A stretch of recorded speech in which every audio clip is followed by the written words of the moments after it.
ఇంట్లో ఉన్న పనికిరాని వస్తువులన్నీ ఆ మంటల్లో వేసి కాల్చేస్తే ఉన్న చెడంతా పోతుంది. ఆ మంటల మీద నీళ్లు కాచి ఆ వేడి నీళ్లతో స్నానం చేస్తే ఏమైనా దోషాలుంటే తొలగిపోతాయి. ఇంకేం చేస్తారు? సాయంత్రం పూట చిన్నపిల్లలకి భోగి పళ్ళు పోస్తారు. దానివల్ల దిష్టి చికాకులు ఉంటే పోయి పిల్లలు ఆరోగ్యంగా ఎదుగుతారు. అయితే రేపొద్దున నాతో భోగి మంటలేయించి భోగిస్థానం చేపిస్తావా పిన్ని? అశుభం జరిగిన సంవత్సరం పాటు గుళ్ళోకి వెళ్ళడం, శుభకార్యాలకు వెళ్ళడం అపచారం కాదా?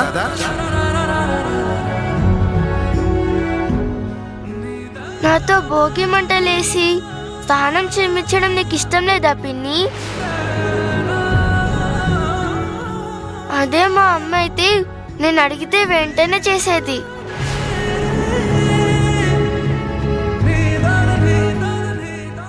నువ్వు అడిగినట్టే రేపు భోగి మంటలు వేద్దాం, సరేనా? థ్యాంక్స్ పిన్ని.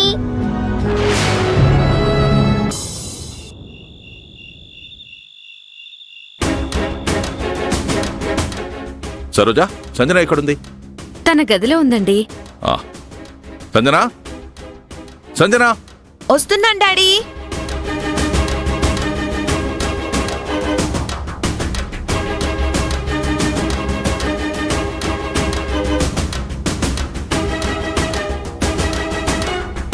ఏం డాడీ? నీకో విషయం చెప్పాను, అదెంతవరకు వచ్చింది? దేని గురించి డాడీ? పవిత్ర గురించమ్మా. ఆది బిజినెస్ లో ఇన్వాల్వ్ అయ్యేలా చేయడానికి ఏదైనా ప్లాన్ ఆలోచించావా? కొన్ని విషయాల్లో ఆదిని కన్విన్స్ చేయగలిగేది సీతమ్మే డాడీ. అందుకే నేను సీతమ్మని రిక్వెస్ట్ చేశాను. దాంతో ఆది ఢిల్లీ వెళ్ళడానికి సీతమ్మ ఒప్పించిందంట. గుడ్ జాబ్ సంజన, చాలా తెలివిగా ఆలోచించావు. ఆది ఢిల్లీ వెళ్ళడానికి ఒప్పుకున్నాడు సరే, అతను అక్కడికి వెళ్ళాక ఎవరిని కలవాలి, కలిసిన వాళ్లతో ఏం మాట్లాడాలి, ఎలా తెలుసుకుంటాడు? అతనికి అన్నీ చెప్పడానికి మీరున్నారు కదండి, మీరే అంతా నేర్పి పంపించండి. నేర్పాలంటే ఆది నన్ను కలవాలి కదా. ఇప్పుడే చక్రవర్తికి ఫోన్ చేసి ఆది నా దగ్గరికి పంపమని చెప్తాను.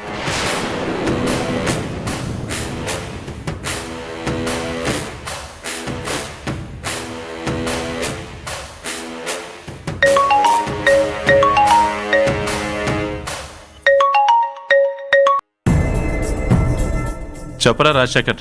ఆది ఢిల్లీ వెళ్ళడానికి ఒప్పుకున్నాడంట కదా, నాకు చాలా సంతోషంగా ఉందిరా. నాకు కూడా అలాగే ఉంది రాజశేఖర్. ఇదంతా నీ పట్టుదల వల్లే సాధ్యమైందిరా.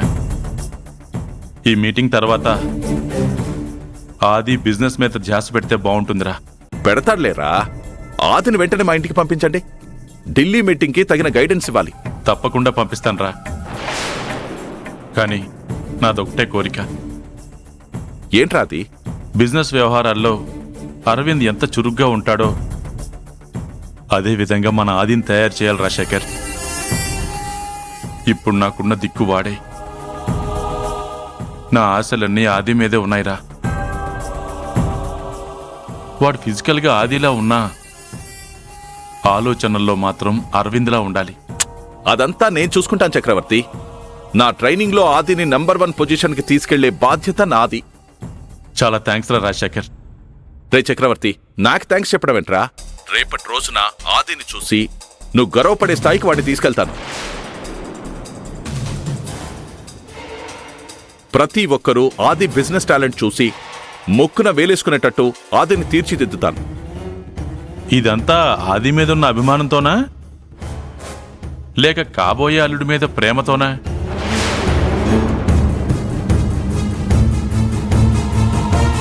నా స్నేహితుడి కొడుకు ఆదిని నా అల్లుణ్ణి చేసుకుంటున్నానన్న ఆశతో. నీ కాబోయే అల్లుడిని వెంటనే పంపిస్తాన్రా. ఉంటాన్రా, బాయ్.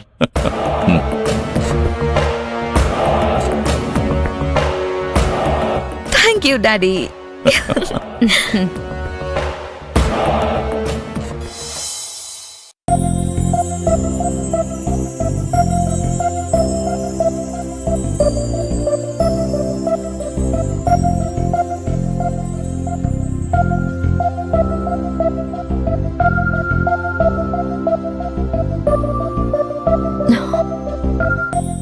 అయ్యో, తెల్లవారింది.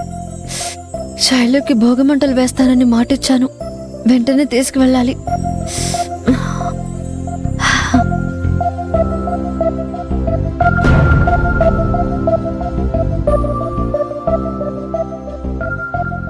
నువ్వు నిద్ర లేచి ఎంతసేపు అయింది శైలు? నేనసలు రాత్రంతా పడుకునే లేదు పిన్ని. ఆ, పడుకోలేదా? ఎందుకు తల్లి? హెల్త్ ఏమైనా డిస్టర్బ్ అయిందా? అదేం లేదు పిన్ని, నువ్వు భోగి మంటలు వేస్తానన్నావు కదా, నిద్రపోతే మిస్ అవుతానేమో అని పడుకోలేదు. సరే పద. శైలు, అస్సలు మాట్లాడకు, సైలెంట్గా పద. ఎందుకు పిన్ని? అందరూ నిద్రపోతూ ఉంటారు, లేచారనుకో మనల్ని భోగి మంటలు వేయనివ్వరు. వామ్మో, రాత్రంతా నిద్రపోకుండా ఉన్నాను, ఎందుకీ నేనస్సలు మాట్లాడను. సరే పద.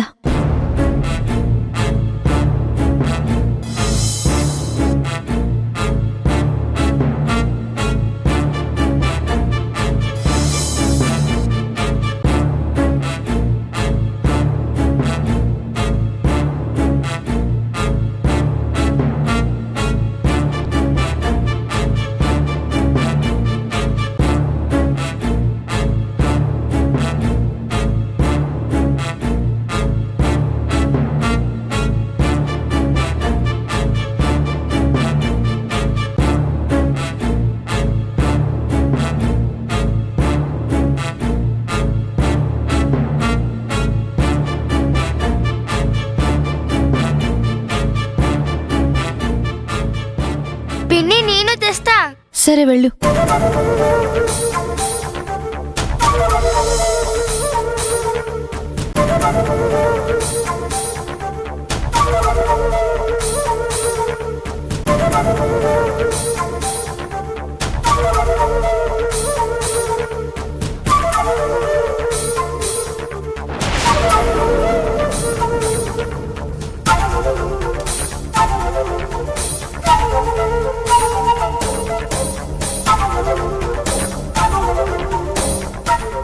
పవిత్ర ఏంట్రా భోగిమంట వేస్తుంది?